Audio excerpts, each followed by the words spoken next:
어떤 것 하나가 세계 산업을 멈추게 했습니다.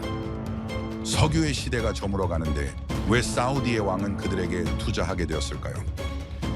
워싱턴의 심장은 멎었습니다. 한때 세계를 지배하던 나라가 지금은 단 한 나라의 결정을 기다리고 있기 때문이죠. 그리고 일본의 거대 중공업은 그들의 기술을 배우기 위해 문을 두드리고 있습니다.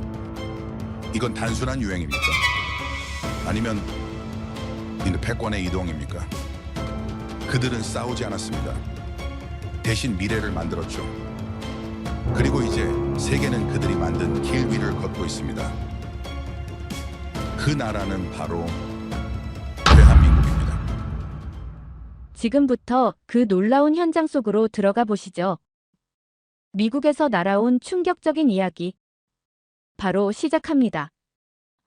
그리고 지금 어디에서 시청하고 계신지 댓글로 남겨주세요. 여러분의 이야기도 듣고 싶습니다. 그 전에 잠깐 1초 만에 누를 수 있는 좋아요 버튼을 꾹 눌러주시면 영상 제작에 큰 힘이 됩니다. 그럼 바로 사연 시작하겠습니다. 70년짜리 계약을 파기하는 방법이 뭘까요? 전쟁일까요? 아닙니다. 협상이요? 그것도 아닙니다. 답은 단 한 단어였습니다. 안녕하세요. 리처드 알론소입니다. 저는 그날 워싱턴 최고층 회의실에서 목격했습니다. 세계 최강대국이 벌벌 떠는 순간을 말이죠. 제 사무실은 워싱턴 중심가 최고층에 있습니다. 이곳에서 보이는 건 단순한 풍경이 아니에요. 권력의 흐름입니다. 국방부에서 정부청사로, 정부청사에서 금융가로 흐르는 돈과 힘의 물줄기를 저는 매일 관찰합니다. 제 직업은 간단합니다. 저는 현실을 읽어주는 사람이에요. 정치인들이 자유와 민주주의를 외칠 때 저는 그 연설 뒤에 붙은 가격표를 계산합니다. 동맹이라는 단어 뒤엔 언제나 청구서가 숨어 있습니다. 제 고객들은 거대 방산업체와 금융기관, 그리고 국방부 관계자들입니다. 그들은 제게 묻습니다. 어디에 베팅하고 언제 손을 떼야 하는지를요. 그날 아침 제 책상 위엔 두꺼운 보고서가 놓여 있었습니다. 붉은색 기밀 스탬프가 찍힌 표지에 이렇게 적혀 있었습니다. 대한민국 안보비용 청구권 첫 페이지를 펼치자 숫자가 눈에 들어왔습니다. 3,500억 달러, 약 500조 원이에요. 한국 외환 보유고의 80%에 해당하는 금액입니다. 이건 국가의 생명줄 그 자체였습니다. 제 동료들은 이 숫자를 보고 과하다고 했습니다. 하지만 저는 다르게 생각했습니다. 이건 갈취가 아니에요. 70년간 밀린 외상값을 청구하는 겁니다.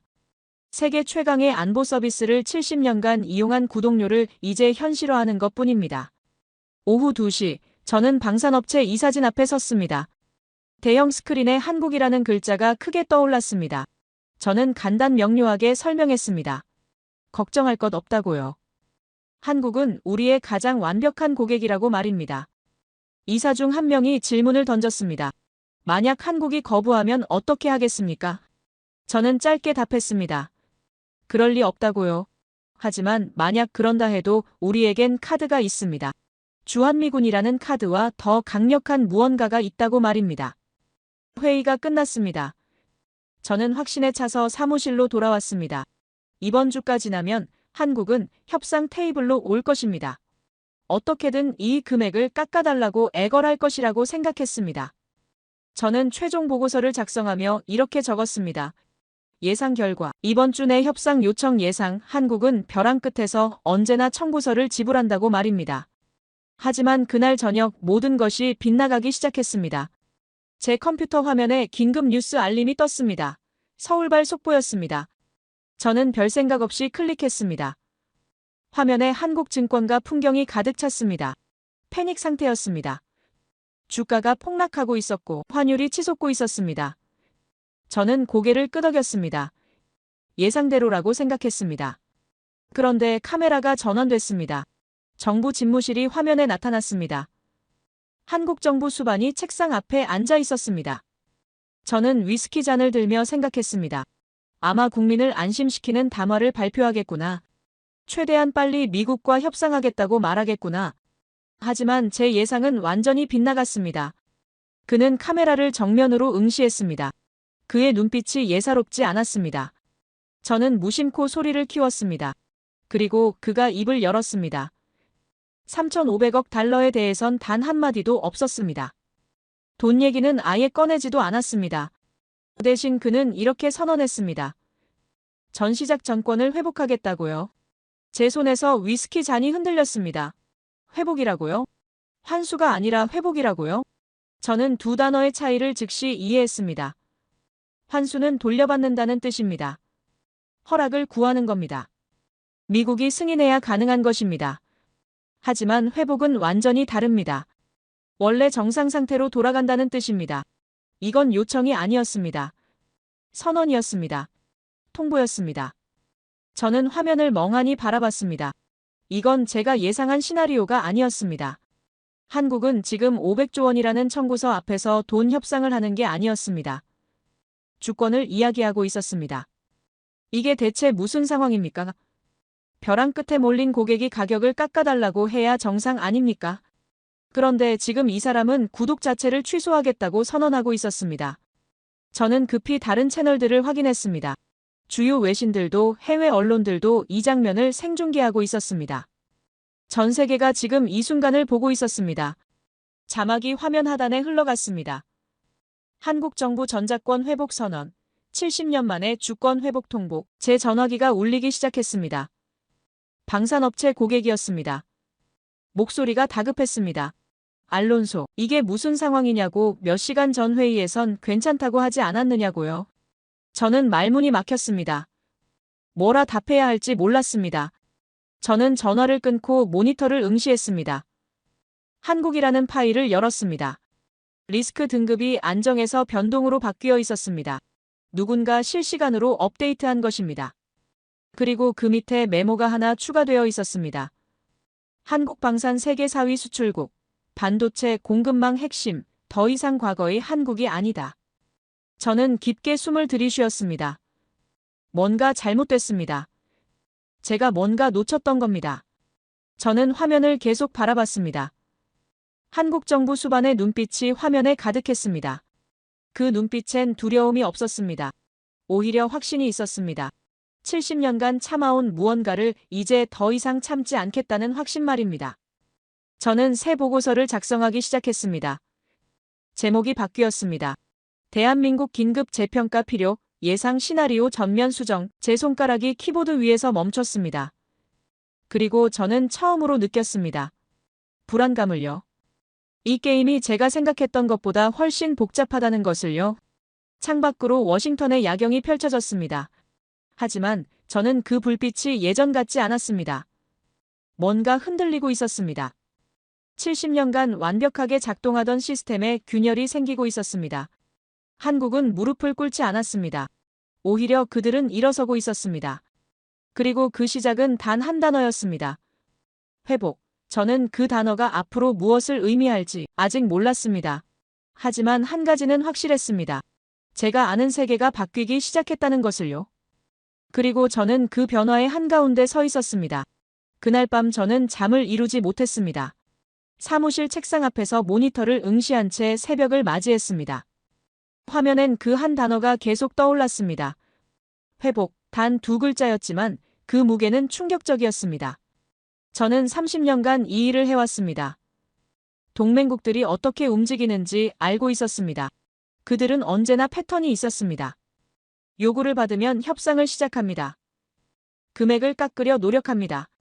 그리고 결국엔 타협합니다. 이게 저가 아는 게임의 규칙이었습니다. 하지만 한국은 그 규칙을 따르지 않았습니다. 아니, 정확히 말하면 게임 자체를 바꿔버렸습니다. 저는 그 다른 이유를 파헤쳐야 했습니다. 왜 한국은 돈 얘기를 하지 않았을까요?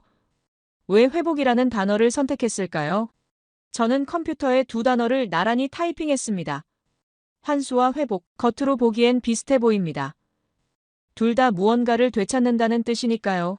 하지만 그 속에 숨겨진 의미는 하늘과 땅 차이였습니다. 환수라는 단어 속엔 명확한 위계가 존재합니다. 권한을 준 쪽과 받는 쪽이 있습니다. 미국이 허락해야 한국이 받을 수 있다는 구조입니다. 이건 지극히 수동적입니다. 미국이 열쇠를 쥐고 있고 한국은 그 열쇠가 돌아가기를 기다리는 겁니다. 하지만 회복은 완전히 다릅니다. 회복은 원래의 정상적인 상태로 돌아간다는 뜻입니다. 여기엔 누가 허락하고 안 하고의 문제가 없습니다. 한 국가가 자국 군대를 지휘하는 건 숨을 쉬는 것처럼 당연한 권리입니다. 그게 주권의 기본 상태입니다. 저는 책상에 기대어 눈을 감았습니다. 그리고 깨달았습니다. 한국은 지금 협상을 하고 있는 게 아니었습니다. 선언을 하고 있었습니다. 이건 요청이 아니라 통보였습니다. 우리는 정상 상태로 돌아간다. 이건 당신들이 승인하고 말고 할 사안이 아니다. 말도 안 되는 일이었습니다. 제가 30년간 본 어떤 동맹국도 이런 식으로 나온 적이 없었습니다. 저는 급히 다른 사례들을 검색했습니다. 일본은 어땠을까요? 독일은 어땠을까요? 그들도 미군이 주둔하고 있었습니다. 하지만 그들은 전자권을 가지고 있었습니다. 그때 제 손가락이 멈췄습니다. 화면에 뜬 자료가 눈에 들어왔습니다. 필리핀도 전자권을 가지고 있었습니다. 태국도, 심지어 파키스탄도 가지고 있었습니다. 그런데 오늘날 세계를 이끄는 경제 강국 한국만 가지고 있지 않았습니다. 저는 숨이 막혔습니다.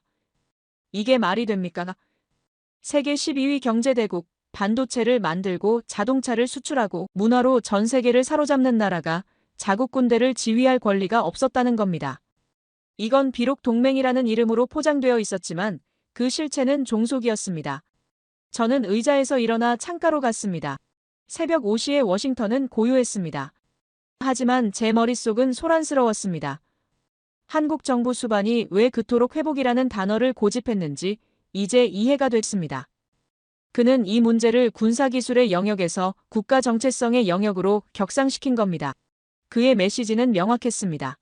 첫째, 미국을 향한 메시지였습니다. 이건 당신들이 우리에게 베푸는 시혜가 아니다. 이건 동등한 주권 국가로서 한국의 가장 기본적인 권리를 되찾는 것이다. 둘째, 한국 국민들을 향한 메시지였습니다. 우리는 더 이상 70년 전 가난하고 무력했던 나라가 아니다. 한국 방산이라는 이름으로 세계 최고 수준의 무기를 만들어내는 나라다. 우리는 스스로를 지킬 능력이 충분하다. 저는 모니터로 돌아와 한국의 최근 데이터들을 검색했습니다. 숫자들이 화면을 채워갔습니다.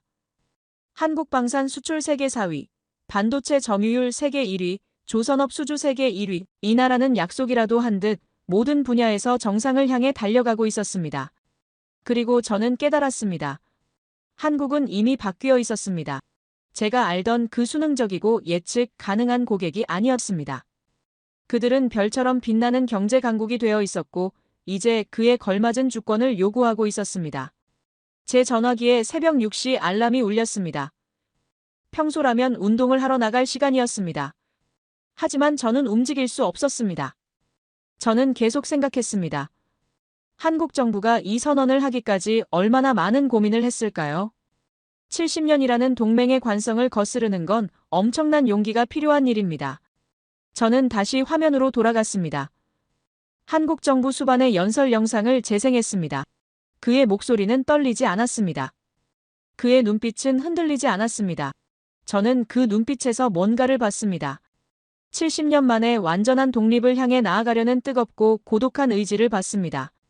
저는 키보드를 두드리기 시작했습니다. 새로운 보고서를 작성해야 했습니다. 하지만 손가락이 멈췄습니다. 제가 뭐라고 써야 할까요? 한국은 예상을 벗어났다. 한국은 변했다. 이런 식상한 문장으로는 지금 벌어지고 있는 일을 설명할 수 없었습니다. 저는 보고서 대신 개인 메모를 열었습니다. 그리고 솔직하게 적기 시작했습니다. 오늘 저는 목격했다. 한 국가가 70년 묵은 사슬을 끊어내려는 순간을, 그것도 가장 강력한 방식으로, 바로 언어를 통해서. 회복이라는 단어는 무기였습니다. 그 단어 하나로 한국은 협상의 프레임을 완전히 바꿔버렸습니다. 이건 더 이상 얼마를 낼 것인가의 문제가 아니었습니다. 누가 주권자인가의 문제였습니다. 저는 창밖을 다시 바라봤습니다. 해가 떠오르고 있었습니다. 워싱턴의 아침은 찬란하게 빛났습니다. 하지만 저는 알고 있었습니다. 저 빛 너머에서 뭔가 변하고 있다는 것을, 태평양 건너 서울에서 새로운 시대가 시작되고 있다는 것을. 저는 커피를 한 모금 마셨습니다. 쓰디쓴 맛이 입안에 퍼졌습니다. 그리고 저는 확신했습니다. 이 게임은 제가 생각했던 것보다 훨씬 복잡할 거라고요. 한국은 더 이상 끌려다니지 않을 거라고요. 그들은 약속이라도 한 듯 모든 것을 바꾸려 하고 있었습니다. 그리고 그 변화의 시작은 단 한 단어였습니다. 회복. 저는 그 단어를 다시 한번 타이핑했습니다. 그리고 보고서 제목을 정했습니다. 회복이라는 혁명, 한국이 세계에 던진 선전포고라고요. 그날 오전, 저는 더 깊이 파헤쳐 들어갔습니다. 전자권이라는 표면 뒤에 숨겨진 무언가가 있다는 확신이 들었습니다. 저는 한국의 에너지 구조를 분석하기 시작했습니다. 데이터가 화면을 채워갔습니다. 그리고 저는 발견했습니다. 1970년대에 맺어진 한미 원자력 협정이라는 문서를요. 이건 기술 협력처럼 보였지만 실상은 달랐습니다. 한국은 사용 후 핵연료를 재처리할 수 없습니다. 우라늄을 고농축할 수도 없습니다. 모든 것에 미국의 승인이 필요합니다. 저는 숨이 막혔습니다. 이게 진짜 목줄이었습니다. 한국의 전력 30%가 원자력에서 나옵니다. 2030년경이면 저장소가 포화됩니다. 그럼 원전이 멈춰야 합니다. 반도체 공장이 정지하고 경제가 붕괴됩니다. 이건 국가적 심장마비였습니다. 저는 명확하게 정리했습니다. 미국이 3,500억 달러를 청구할 수 있었던 다른 이유를 말입니다. 진짜 지렛대는 주한미군이 아니라 이 에너지 협정이었습니다. 한국이 자주 국방을 외쳐도 전기 없이는 아무것도 못합니다. 저는 보고서를 작성하기 시작했습니다. 제목은 간단했습니다. 한국의 진짜 약점, 저는 확신했습니다. 한국은 결국 이 사슬 앞에서 무릎을 꿇을 것이라고요. 바로 그때였습니다. 제 컴퓨터에서 이메일 알림음이 울렸습니다. 새벽 2시에 도착한 메일이었습니다. 발신자를 확인하자 손이 멈췄습니다. 한국 정부 싱크탱크에서 보낸 공식 문서였습니다. 제목이 화면에 떠올랐습니다. 상호 확증 파괴 시나리오 분석. 저는 첨부 파일을 클릭했습니다. PDF가 열렸습니다. 표지에 붉은색 글자가 박혀 있었습니다. 한국 공급망 중단 시 미국 산업 영향평가. 저는 천천히 스크롤을 내렸습니다. 그리고 충격을 받았습니다.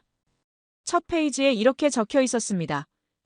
시나리오 1. 한국 반도체 생산 중단 시 미국 텍사스 반도체 공장 즉시 가동 중단. 미국 내 전자제품 생산 6개월 이내 전면 마비. 이건 예측이 아니었습니다. 이건 경고였습니다. 저는 다음 페이지로 넘어갔습니다. 시나리오 2. 한국 방산 수출 중단 시 유럽 전선 주력 자주포 포탄 공급 차질. 현재 비축량 수개월 내 소진. 동맹국 방어 능력 심각한 타격. 제 손이 떨렸습니다. 세 번째 페이지가 더 충격적이었습니다. 시나리오 3. 한국 조선업 중단 시 미국 해군 부품 공급망 붕괴. 함정 정비 일정 최소 1년 지연. 태평양 전략 전면 재검토 필요. 이건 말도 안 되는 일이었습니다. 저는 마지막 페이지를 펼쳤습니다. 결론 부분이었습니다. 그곳엔 단 한 문장이 적혀 있었습니다. 한국 경제가 멈추면 미국 안보와 경제도 멈춘다. 이것이 상호 확증 파괴입니다. 저는 화면을 멍하니 바라봤습니다. 이건 협박이 아니었습니다. 이건 사실 확인이었습니다. 한국은 지금 우리에게 말하고 있었습니다. 당신들이 우리 심장을 쥐고 있다면 우리도 당신들 심장을 쥐고 있다고요. 우리가 죽으면 당신들도 죽는다고요. 저는 의자에 깊이 앉았습니다. 제가 뭔가 놓쳤습니다. 아주 중요한 무언가를요. 저는 지난 몇 년간의 지표들을 떠올렸습니다. 한국 반도체가 세계를 이끄는 넘볼 수 없는 위치에 올랐다는 것, 한국 방산이 세계 4위 수출국이 됐다는 것, 이건 단순한 경제 성장이 아니었습니다. 이건 전략적 변화였습니다. 한국은 70년간 보호받는 약한 동맹국이었습니다. 하지만 지금은 달랐습니다. 그들은 우리가 절대 잃어선 안 되는 공급망의 심장이 되어 있었습니다. 우리의 편견이 우리를 속였던 겁니다. 제 전화기가 울리기 시작했습니다. 새벽 3시였습니다. 방산업체 고위 관계자였습니다. 목소리가 떨리고 있었습니다. 알론소 한국에서 문서를 받았느냐고, 이게 대체 무슨 상황이냐고요. 저는 입이 떨어지지 않았습니다. 전화가 끊기기도 전에 또 울렸습니다. 이번엔 반도체 기업 이사였습니다. 한국 없이는 우리 공장이 못 돌아간다고, 텍사스 신규 공장도 한국 장비와 부품으로 지어졌다고, 당장 한국과 협상하라고 소리쳤습니다. 세 번째 전화가 왔습니다. 국방부 관계자였습니다.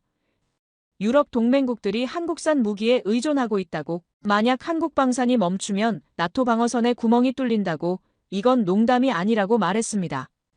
저는 전화기를 내려놨습니다. 손이 떨렸습니다. 제 책상 위엔 2개의 보고서가 놓여 있었습니다.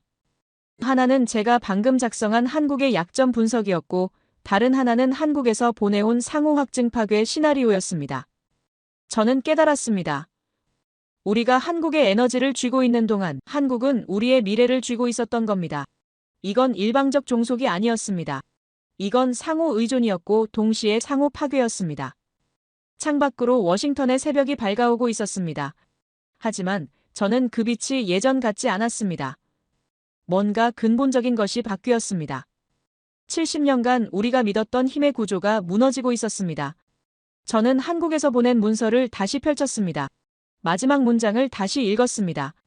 한국 경제가 멈추면 미국 안보와 경제도 멈춘다. 이것이 상호 확증 파괴입니다. 이건 위협이 아니었습니다. 이건 국제 경제의 새로운 현실이었습니다. 저는 새 보고서를 작성하기 시작했습니다. 제목이 바뀌었습니다. 대한민국 긴급 재평가, 우리는 더 이상 한국을 약자로 볼 수 없다. 한국은 우리가 협박할 수 있는 상대가 아니라 우리가 잃어선 안 되는 파트너가 되어 있었습니다. 저는 키보드를 두드리다 멈췄습니다. 그리고 인정했습니다. 제가 틀렸다고요. 한국은 무릎을 꿇지 않을 겁니다. 오히려 우리가 한국 없이는 버틸 수 없다는 걸 증명해 보였습니다. 이게 그들의 진짜 카드였습니다. 그리고 저는 처음으로 느꼈습니다. 공포를요. 우리가 에너지로 한국을 협박하는 동안 한국은 미래 산업으로 우리를 올가매고 있었습니다.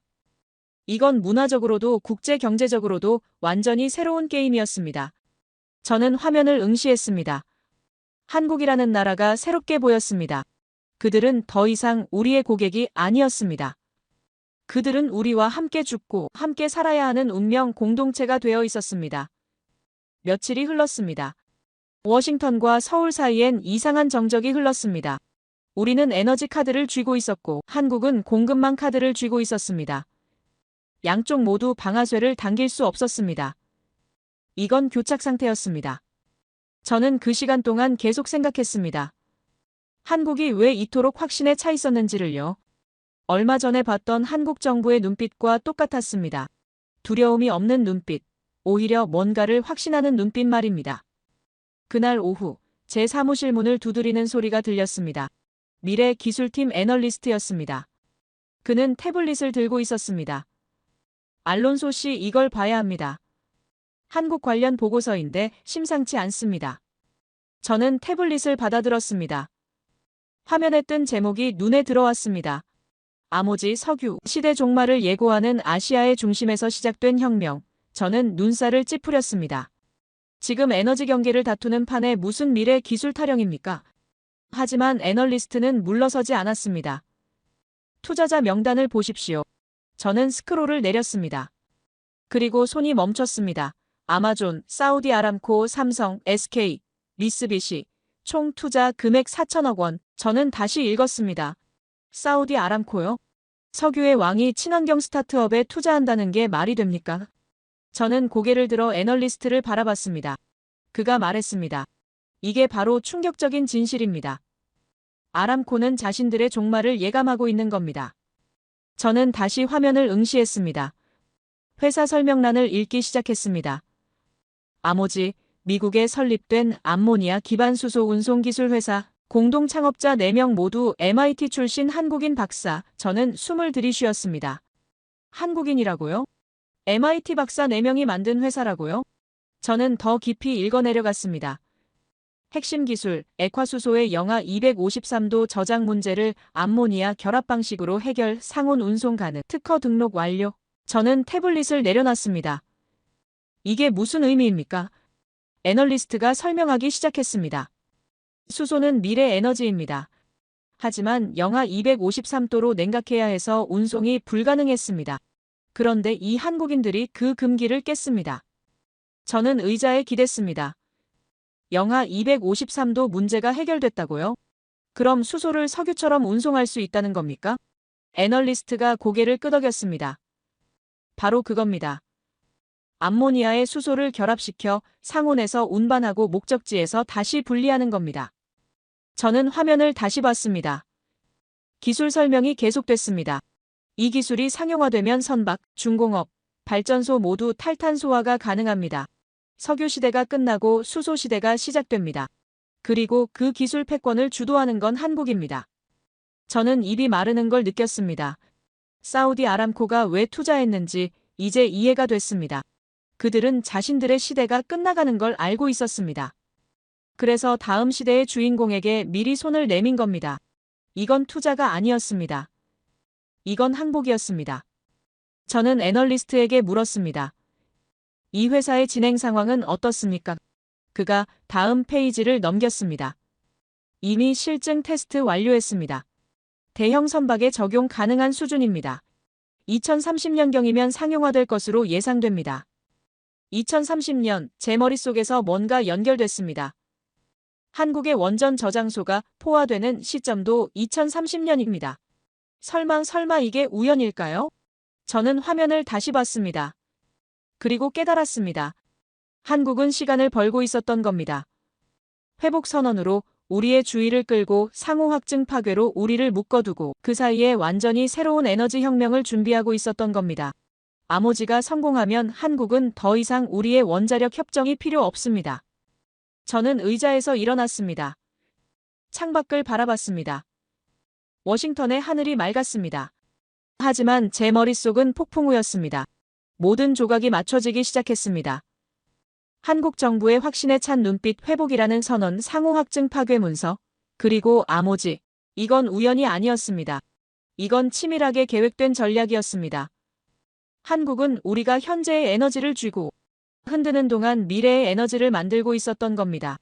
우리는 70년 묵은 협정을 무기로 들었고 한국은 100년 먹을 기술을 만들어냈습니다. 저는 다시 태블릿을 들었습니다. 아모지 창업자들의 사진이 있었습니다. 4명의 젊은 한국인이 실험실에서 환하게 웃고 있었습니다. 그들의 눈빛은 누구도 넘볼 수 없는 확신으로 가득했습니다. 저는 그 사진을 한참 바라봤습니다. 이들은 MIT에서 공부하고 미국에서 회사를 세웠지만 그들의 정체성은 명확했습니다. 한국인 박사, 한국의 기술, 한국의 미래. 이들은 아시아의 중심에서 세계를 리드하는 새로운 세대였습니다. 저는 애널리스트에게 물었습니다. 이 기술의 파급력은 어느 정도입니까? 그가 답했습니다. 게임 체인저입니다. 만약 성공하면 전 세계 에너지 지도가 바뀝니다. 석유 의존도가 급격히 떨어지고 수소가 새로운 화폐가 됩니다. 저는 고개를 끄덕였습니다. 그럼 한미 원자력 협정은요? 애널리스트가 단호하게 말했습니다. 무용지물이 됩니다. 한국이 수소로 에너지를 해결하면 원전 의존도가 낮아집니다. 우리의 지렛대가 사라지는 겁니다. 저는 책상으로 돌아와 앉았습니다. 제 앞엔 지난 며칠간 작성한 보고서들이 쌓여 있었습니다. 한국의 약점, 에너지 종속, 원자력 협정, 모든 게 비밀스럽게 무너지고 있었습니다. 저는 새 문서를 열었습니다. 제목을 적었습니다. 대한민국의 진짜 전략, 에너지 혁명으로 가는 길. 저는 타이핑을 시작했습니다. 한국은 우리와 싸우는 게 아니었다. 그들은 게임의 판 자체를 바꾸고 있었다. 우리가 70년 묵은 계약서를 들고 협박하는 동안 한국은 새로운 미래를 설계하고 있었습니다. 우리가 과거의 지배력을 유지하려 할 때 한국은 미래의 주도권을 잡으려 하고 있었습니다.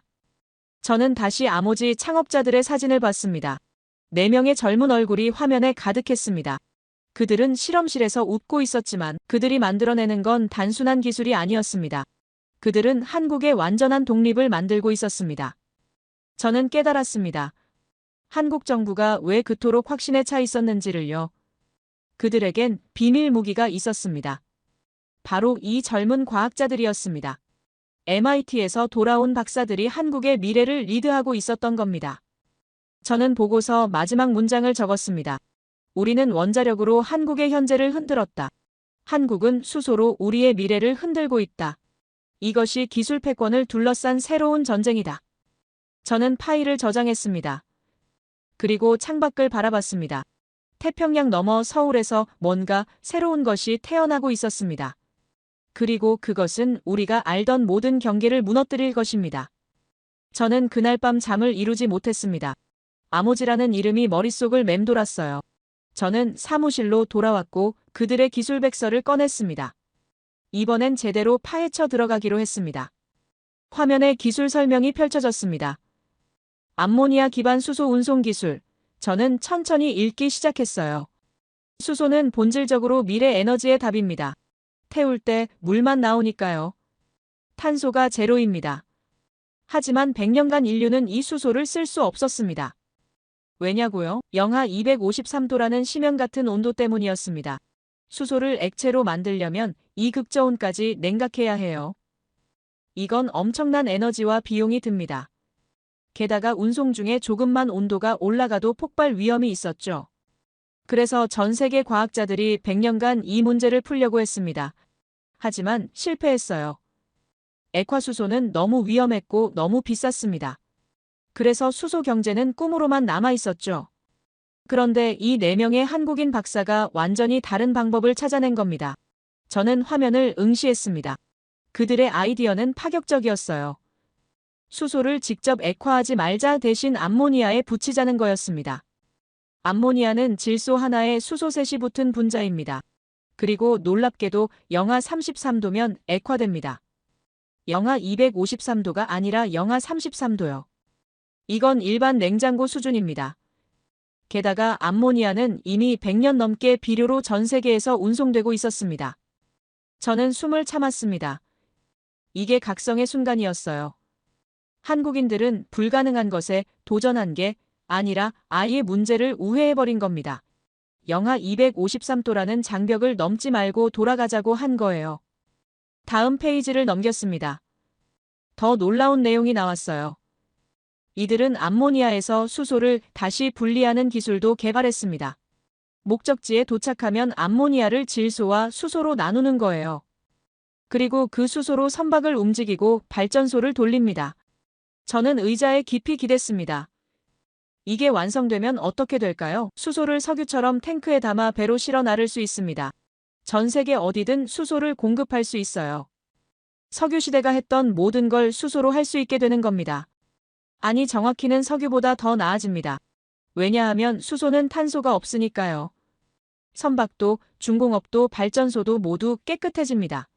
이건 단순한 기술 개선이 아니었어요. 이건 전환이었습니다. 에너지 문명의 근본적 전환 말이에요. 저는 아람코가 왜 투자했는지 이제 완벽히 이해했습니다. 사우디는 석유로 세계의 통제자였습니다. 페트로달러 시스템의 정점이었죠. 하지만 이들은 알고 있었습니다. 자신들의 시대가 끝나간다는 것을요. 그래서 아람코는 자신들을 무너뜨릴 기술에 투자한 겁니다.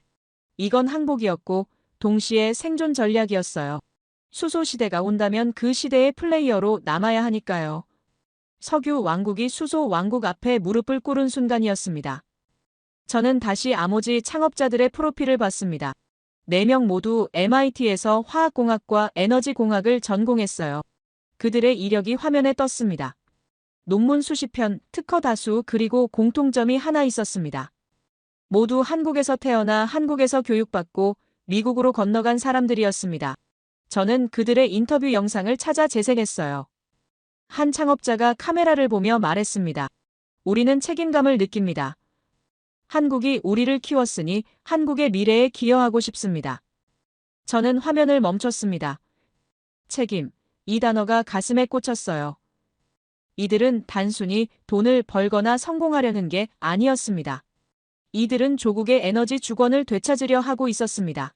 이건 비즈니스가 아니라 사명이었습니다. 저는 다시 한국 정부의 전략을 떠올렸습니다. 회복선언, 상호확증 파괴, 그리고 아모지, 모든 게 연결됐어요. 한국은 우리와 정면으로 싸우지 않았습니다. 대신 시간을 벌고 있었던 거예요. 2025년부터 2030년까지 5년, 이 시간 동안 아모지의 기술이 완성됩니다. 그럼 한국은 더 이상 원자력에만 의존하지 않아도 됩니다. 수소로 에너지를 절대적으로 자립할 수 있게 되는 거예요. 저는 키보드를 두드리기 시작했습니다. 새로운 분석 보고서를 작성해야 했어요. 제목은 이렇게 정했습니다. 대한민국의 에너지 도약, 석유 시대 이후를 준비하는 나라. 저는 타이핑하며 생각했습니다. 우리는 70년 묵은 원자력 협정으로 한국의 현재를 묶으려 했습니다. 하지만 한국은 그 사이에 미래를 만들고 있었어요. 우리가 과거의 지배력을 유지하려 할 때 한국은 미래의 통제자가 되려 하고 있었습니다. 이건 본질적으로 다른 게임이었습니다. 우리는 한국을 약자로 봤어요. 보호받아야 할 동맹국으로 생각했죠. 하지만 한국은 이미 우리와 같은 레벨에 올라와 있었습니다. 아니, 어떤 면에서는 우리를 앞서가고 있었어요. 저는 문득 깨달았습니다. 한국 정부가 회복이라는 단어를 선택한 이유를요. 그들은 단순히 전작권만 회복하려는 게 아니었습니다. 그들은 에너지 주권도 경제 주권도 완전한 주권 전체를 회복하려 했던 겁니다. 그리고 그 주권 회복의 열쇠가 바로 이 4명의 젊은 과학자들이 쥐고 있었습니다. MIT에서 돌아온 박사들이 한국의 절대적 독립을 만들고 있었던 거예요. 저는 보고서를 마무리하며 마지막 문장을 적었습니다. 미국은 원자력으로 한국의 심장을 쥐었다. 한국은 수소로 세계의 심장을 쥐려 하고 있다. 이것이 에너지 전환의 근본적 의미다. 저는 파일을 저장하고 의자에서 일어났습니다. 창밖으로 워싱턴의 야경이 펼쳐졌어요. 하지만 제 시선은 태평양 너머를 향하고 있었습니다. 서울 어딘가의 실험실에서 4명의 한국인이 미래를 만들고 있었습니다.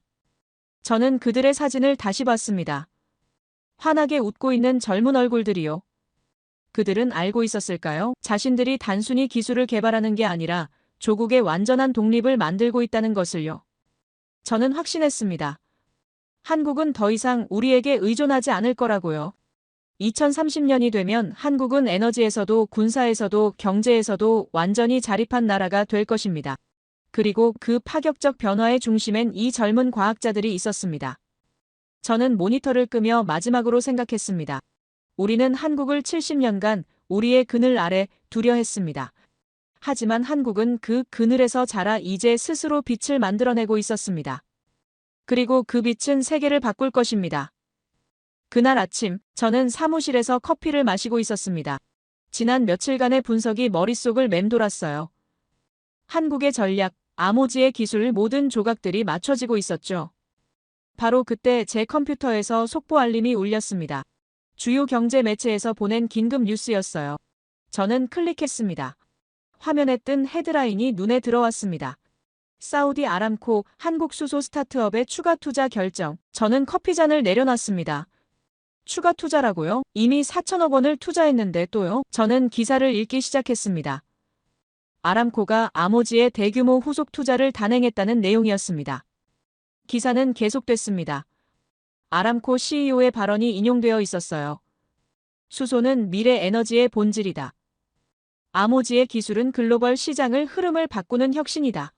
우리는 이 진보에 동참하기로 했다. 저는 화면을 멍하니 바라봤습니다. 석유의 왕이 공개적으로 석유의 종말을 인정한 겁니다. 이건 단순한 투자 발표가 아니었어요. 이건 항복 선언이었습니다. 페트로달러 시대의 절대 권력자가 수소 시대의 도래를 공식적으로 승인한 순간이었죠. 저는 급히 관련 통계를 검색했습니다. 화면에 수치들이 떠올랐어요. 아람코의 투자 포트폴리오. 지난 5년간 친환경 에너지 투자 비중이 급격히 증가하고 있었습니다. 하지만 아모지에 대한 투자는 그 중에서도 가장 큰 규모였어요. 이건 예상을 뒤엎는 결정이었습니다. 석유 기업이 석유를 대체할 기술에 이토록 막대한 돈을 쏟아붓는다는 게 말이 됩니까? 저는 더 깊이 파고들었습니다. 그리고 드러난 진실은 충격적이었어요. 아람코는 이미 내부 시뮬레이션을 돌렸던 겁니다. 2030년 이후 석유 수요 전망, 수치는 명확했습니다. 유럽과 아시아의 탈탄소 정책, 전기차 보급 확대, 그리고 결정적으로 수소 경제로의 전환, 모든 흐름이 석유에서 멀어지고 있었어요. 저는 의자에 깊이 앉았습니다. 아람코는 바보가 아니었습니다. 그들은 세계를 주도하는 에너지 기업답게 미래를 정확히 읽고 있었어요. 그리고 그 미래에서 살아남기 위해 지금 움직이는 겁니다. 저는 다시 아모지 관련 자료를 펼쳤습니다. 이번엔 시장 분석 보고서였어요. 수소 경제 시장 규모 전망이 화면을 채웠습니다. 2030년 3천억 달러, 2040년 1조 달러, 그리고 2050년엔 2조 5천억 달러 규모로 성장한다는 예측이었습니다. 이 글로벌 시장에서 아모지가 차지할 위치는 어디일까요? 저는 다음 페이지를 넘겼습니다. 시장 점유율 예측치가 나왔어요. 만약 아모지의 기술이 성공하면 수소 운송 시장의 30%에서 40%를 장악할 것으로 보였습니다.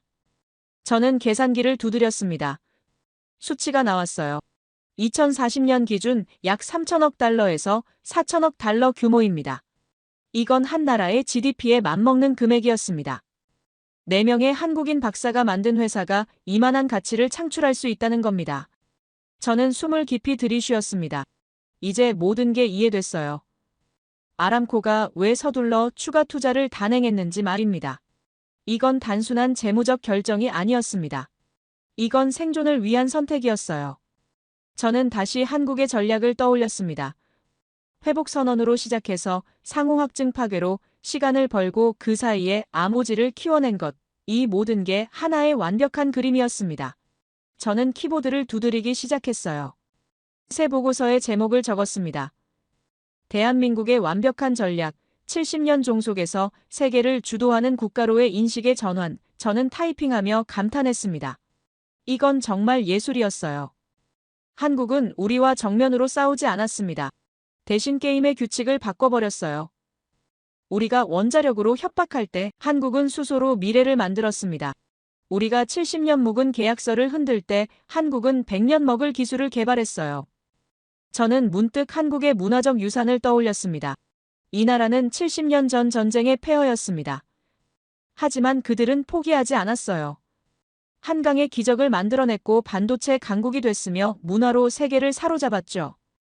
그리고 지금 한국은 에너지에서도 똑같은 일을 하고 있었습니다. 불가능을 가능으로 바꾸는 것, 약자에서 강자로 올라서는 것, 이게 한국의 DNA였습니다. 이건 단순히 경제 발전이 아니었어요. 이건 민족적 의지였습니다. 저는 아모지 창업자들의 인터뷰를 다시 찾아봤습니다. 그중 한 명이 이렇게 말했어요. 우리는 한국에서 배웠습니다. 불가능은 없다는 것을. 우리 부모 세대가 전쟁의 잿더미에서 이만한 나라를 만들지 않았습니까? 저는 화면을 멈췄습니다. 이 한마디가 모든 걸 설명했어요. 이들은 단순히 기술자가 아니었습니다. 이들은 한국의 문화적 유산을 이어받은 세대였습니다. 포기하지 않는 유전자, 불가능에 도전하는 DNA를 물려받은 사람들이었어요. 저는 보고서를 계속 작성했습니다. 아람코의 추가 투자는 상징적 의미가 있다. 이것은 석유 시대의 종말과 수소 시대의 시작을 공식화하는 사건이다. 그리고 그 새로운 시대를 세계를 주도하는 건 한국이다. 저는 타이핑을 멈추고 창밖을 바라봤습니다.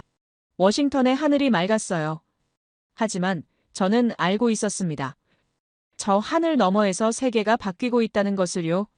에너지의 중심이 중동에서 동아시아로 이동하고 있었습니다.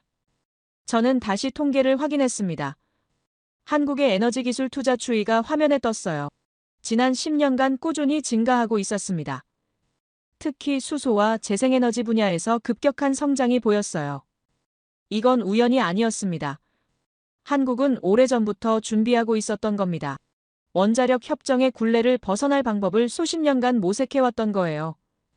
그리고 마침내 아모지라는 답을 찾아낸 겁니다. 저는 보고서 결론을 적기 시작했습니다. 대한민국의 전략은 완벽했다.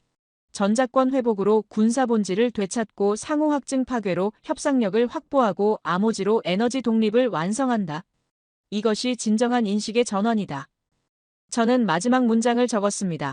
미국은 70년간 한국을 통제했다고 믿었다. 하지만 한국은 그 70년 동안 완전한 독립을 준비하고 있었다.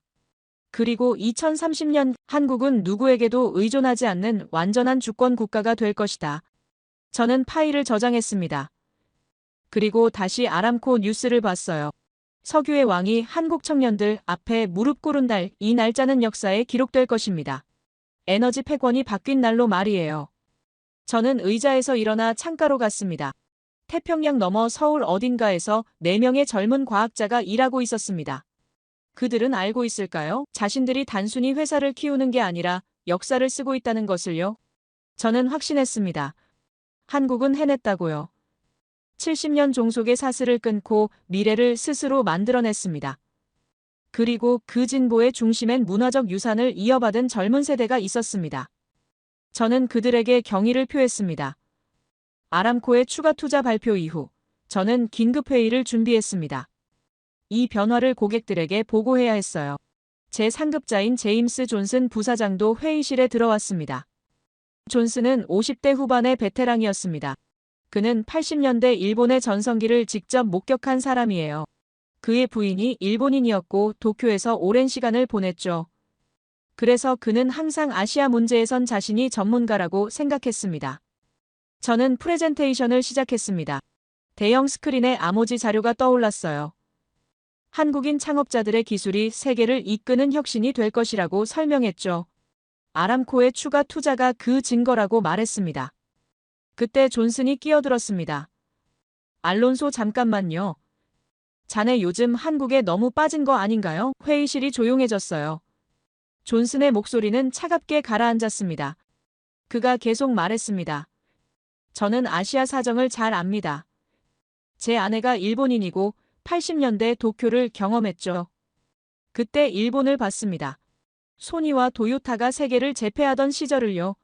그게 진짜 기술 강국이에요. 존슨이 자료를 넘기며 말했습니다. 한국이요? 편견 없이 객관적으로 봅시다. 아직 일본에 한참 못 미칩니다. 일본은 이미 핵 재처리 기술도 갖고 있어요. 플루토늄도 보유하고 있죠. 한국은 그것조차 허락받지 못했잖습니까? 저는 반박하려 했습니다. 하지만 존슨이 손을 들어 제지했어요. 알론소 숨겨진 진실을 봅시다. 일본 기업들도 수소 기술을 개발하고 있습니다. 도요타의 수소차, 혼다의 연료전지, 그들이 진짜 선두주자죠. 존슨은 회의실을 둘러보며 말했습니다. 제 장인이 도쿄대학 공학 교수였습니다. 일본의 기술 깊이를 저는 잘 압니다. 노벨상 수상자만 봐도 알 수 있죠. 일본이 몇 명입니까? 한국은요? 저는 입술을 깨물었습니다. 하지만 데이터를 봐야 합니다. 한국 반도체가 세계 점유율 1위고 한국 방산이 4위입니다. 제 목소리가 떨렸어요. 존슨이 비웃었습니다. 숫자만 보지 말고 본질을 보세요. 기술의 깊이가 다릅니다. 한국은 빠르게 추격했어요. 인정합니다. 하지만 여전히 추격자일 뿐입니다. 선도자는 일본이죠. 그가 제 보고서를 덮으며 말했습니다. 아모지요? 좋은 회사입니다. 하지만 아람코의 투자는 정치적 결정이에요. 실제 기술 리더십은 여전히 일본에 있습니다. 이게 제가 30년간 본 아시아의 현실입니다. 저는 말도 안 되는 상황에 화가 치밀었습니다. 하지만 존슨은 제 상급자였어요. 회의실의 다른 사람들도 그의 말에 고개를 끄덕였죠. 제 프레젠테이션은 그렇게 끝났습니다. 회의가 끝나고 저는 사무실로 돌아왔습니다. 존슨의 비위성의 벽에 부딪혀 좌절감을 느꼈어요. 그의 편견은 개인적 경험에서 나온 것이었습니다. 일본인 아내, 80년대의 기억, 그게 그의 시선의 전환을 막고 있었죠. 하지만 저는 포기하지 않았습니다. 더 파헤쳐 들어가기로 했어요. 아모지의 최근 동향을 검색했습니다. 그리고 놀라운 소식을 발견했죠. 화면에 뜬 속보가 제 눈을 사로잡았습니다. 아모지 글로벌 3대 해운사와 수소 연료 공급 계약 체결. 저는 기사를 클릭했어요. 내용은 충격적이었습니다. 세계 최대 컨테이너 해운사들이 아모지의 암모니아 기반 수소 시스템을 도입하기로 했습니다. 2030년부터 순차적으로 적용한다는 계획이었어요. 계약 규모만 수십억 달러였습니다. 저는 다음 기사로 넘어갔습니다. 더 놀라운 내용이 있었어요. 일본 미쓰비시 중공업 한국 아모지 기술 도입 협의? 제 손이 멈췄습니다. 미쓰비시라고요? 일본의 대표 중공업 기업이요? 기사를 읽어 내려갔습니다. 미쓰비시가 자사 선박에 아모지의 수소 시스템을 적용하기 위해 기술 제휴를 논의 중이라는 내용이었습니다. 일본 기업이 한국 기술을 배우겠다는 겁니다. 저는 더 검색했습니다. 도요타 관계자 한국 수소기술 주목 발언이라는 제목이 떴어요. 도요타 임원이 국제경제 포럼에서 아모지의 기술을 언급하며 협력 가능성을 시사했다는 내용이었습니다. 저는 의자에 깊이 앉았습니다. 존슨이 말하던 그 일본 기업들이 지금 한국 기술을 벤치마킹하고 있었습니다. 이게 다른 이유였어요. 기술의 흐름이 바뀌고 있었던 겁니다. 저는 급히 새 보고서를 작성했습니다. 모든 데이터를 취합했어요. 아모지의 계약 현황, 일본 기업들의 움직임, 글로벌 해운업계의 반응, 숫자들이 명확했습니다. 다음 날 아침, 저는 존슨에게 긴급 회의를 요청했습니다. 그는 못마땅한 표정으로 들어왔어요. 알론소 또 한국 얘기입니까? 저는 침착하게 답했습니다. 데이터를 보시죠. 저는 스크린에 자료를 띄웠습니다. 아모지의 해운사 계약건이 먼저 나왔어요. 존슨의 표정이 굳었습니다. 다음 슬라이드를 넘겼습니다. 미쓰비시의 기술 도입 협의건이 떴습니다. 존슨이 앞으로 몸을 기울였습니다. 미쓰비시가요? 저는 고개를 끄덕였어요. 예, 일본의 미쓰비시입니다. 그들이 한국 기술을 배우겠답니다. 마지막 슬라이드를 넘겼습니다. 도요타 관계자의 발언이 화면에 가득 찼어요.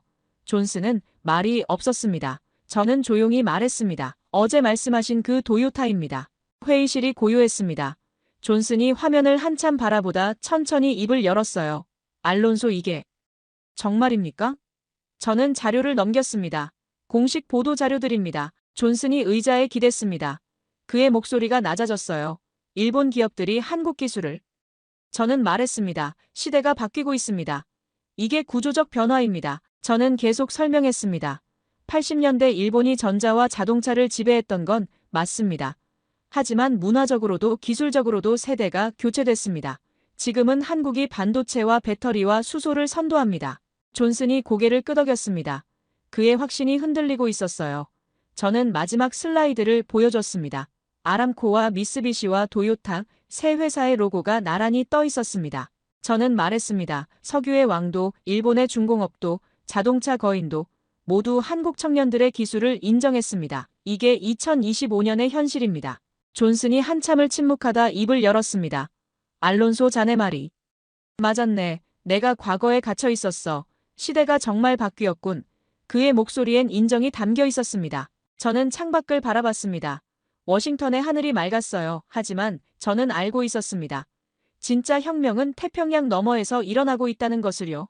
한국은 더 이상 추격자가 아니었습니다. 그들은 선도자가 되어 있었어요. 일본마저 인정한 기술력, 석유 왕국도 무릎 꿇은 혁신, 이게 한국의 시선의 전환이었습니다. 저는 보고서를 마무리하며 적었습니다. 70년간 한국은 보호받는 약자였다.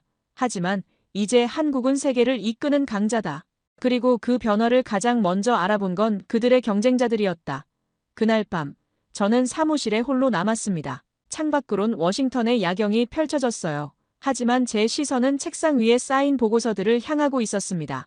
지난 몇 주간의 모든 기록이 거기 있었습니다. 회복이라는 선언, 상호 확증 파괴 문서, 아모지의 기술, 아람코의 항복, 미쓰비시의 인정, 그리고 존슨의 변화, 모든 조각이 하나의 그림을 완성하고 있었어요. 저는 천천히 각 보고서를 다시 펼쳤습니다. 첫 번째는 회복 선언이었어요. 한국 정부가 전자권을 회복하겠다던 그 순간 저는 그때 이해하지 못했습니다. 왜 그들이 돈이 아니라 의지를 이야기했는지를요. 이제 알겠습니다. 한국은 단순히 군대 지휘권을 되찾으려던 게 아니었어요. 그들은 70년간 잃어버렸던 완전한 주권을 되찾으려 했던 겁니다.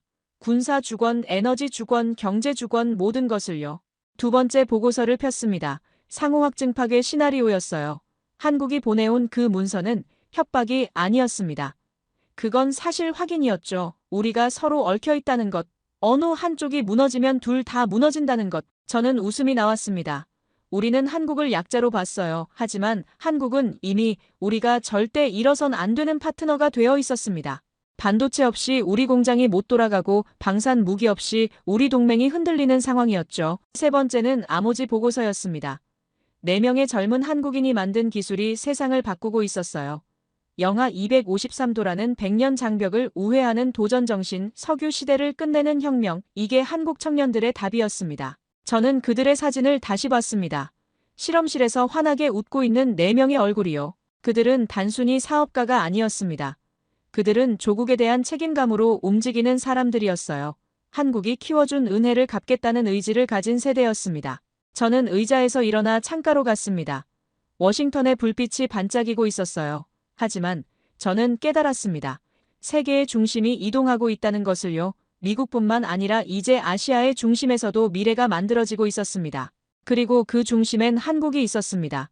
더 이상 보호받는 약자가 아니라 스스로 길을 개척하는 강자로서 말입니다. 전자권을 회복하고 에너지를 자립하고 기술로 세계를 선도하는 나라. 저는 책상으로 돌아와 마지막 보고서를 작성하기 시작했습니다. 제목은 간단했어요. 대한민국 완전한 주권 회복의 의미. 저는 키보드를 두드리며 적었습니다. 한국의 전략은 완벽했다. 회복 선언으로 의지를 보였고 상호 확증 파괴로 협상력을 확보했으며 아모지로 미래를 준비했다. 이 세 가지가 하나로 연결되어 완전한 독립을 만들어냈다. 2030년이 되면 한국은 더 이상 누구에게도 의존하지 않을 것이다.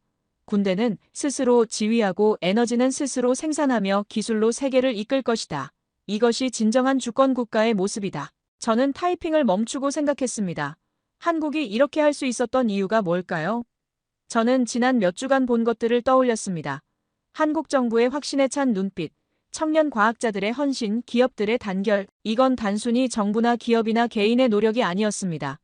이건 국가 전체의 의지였어요. 70년간 참아온 것을 더 이상 참지 않겠다는 민족적 결단이었습니다.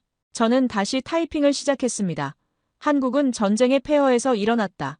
원조를 받던 나라에서 원조를 주는 나라가 됐다. 무기를 수입하던 나라에서 무기를 수출하는 나라가 됐다. 이제 한국은 에너지마저 스스로 해결하려 한다. 이것이 한국의 긍지다. 불가능을 가능으로 바꾸는 힘, 위기를 기회로 전환하는 능력. 이게 한국인들의 특별함이다. 저는 이 민족을 과소평가했던 것을 인정한다. 저는 보고서를 저장하고 한 가지 파일을 더 열었습니다. 개인 메모장이었어요.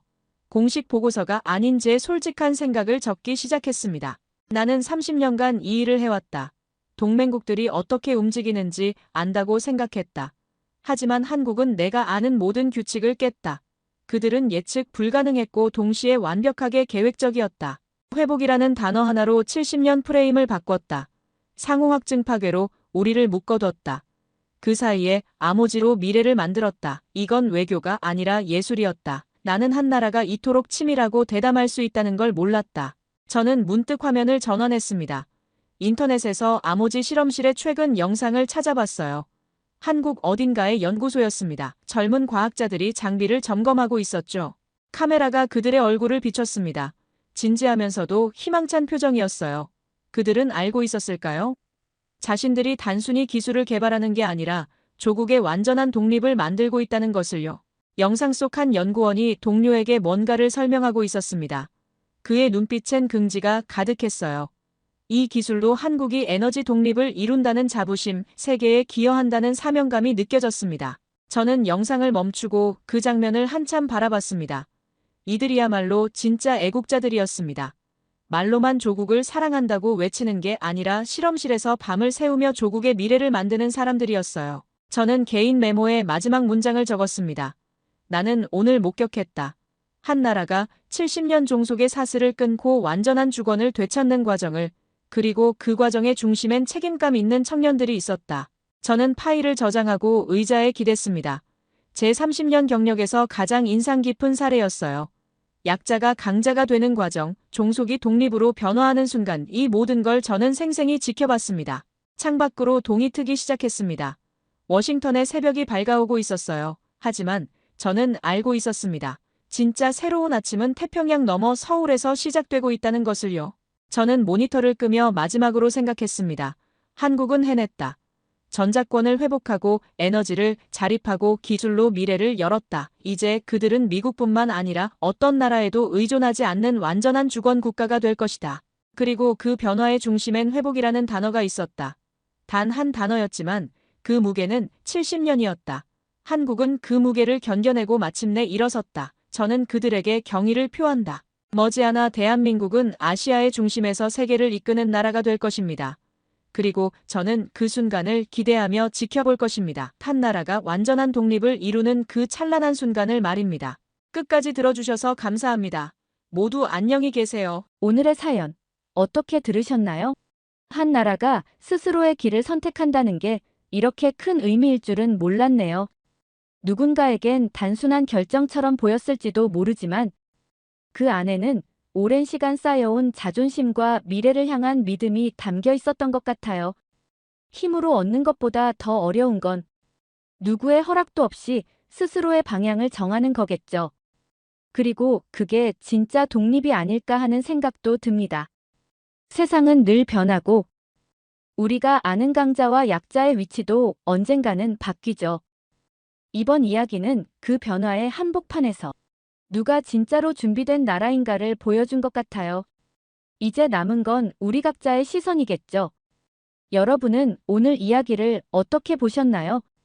여러분의 생각을 아래 댓글에 남겨주세요. 그리고 감동적인 사연을 주변 사람들과 공유하고 함께 이야기 나눠보세요. 마지막으로 1초밖에 걸리지 않는 구독과 좋아요, 알림 설정은 영상 제작에 큰 힘이 됩니다. 지금까지 감동을 담아 여러분께 진심을 전하는 감동담기였습니다. 오늘 하루도 행복한 하루 보내세요.